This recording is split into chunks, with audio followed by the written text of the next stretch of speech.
Hi friends, flash 15 സീരീസിലെ part 6ലേക്ക് സ്വാഗതം. First question: അലഹബാദിൻ്റെ പുതിയ പേര്? പ്രയാഗ്രാജ്. ലിപുലേഖ് ചുരം ഏതൊക്കെ പ്രദേശങ്ങളെയാണ് ബന്ധിപ്പിക്കുന്നത്? ഉത്തരാഖണ്ഡിനെയും ടിബറ്റിനെയും. നിലവിലെ Reserve Bank governor? Sanjay Malhotra. ഹരിത വിപ്ലവത്തിൻ്റെ ഏഷ്യൻ ഭവനം എന്നറിയപ്പെടുന്നത്? ഫിലിപ്പീൻസ്. നീതി ആയോഗിൻ്റെ പൂർണ്ണരൂപം? National Institution for Transforming India. Harold Domar മാതൃക എന്നറിയപ്പെട്ട പഞ്ചവത്സര പദ്ധതി? ഒന്നാം പഞ്ചവത്സര പദ്ധതി.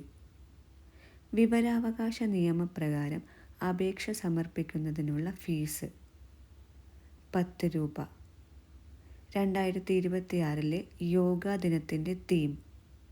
ആരോഗ്യകരമായ വാർദ്ധക്യത്തിന് yoga. Yoga for healthy ageing. സംസ്ഥാനത്തെ സർക്കാർ ആശുപത്രികൾ വഴി ക്യാൻസർ രോഗികൾക്ക് സൗജന്യ ചികിത്സ ലഭ്യമാക്കുന്ന പദ്ധതി? സുകൃതം. കേന്ദ്ര കിഴങ്ങുവിള ഗവേഷണ കേന്ദ്രം? ശ്രീകാര്യം. ദേശീയ ഹരിത ട്രൈബ്യൂണൽ നിയമം നിലവിൽ വന്നത് 2010. തുടിക്കുന്ന താളുകൾ ആരുടെ ആത്മകഥയാണ്? ചങ്ങമ്പുഴ.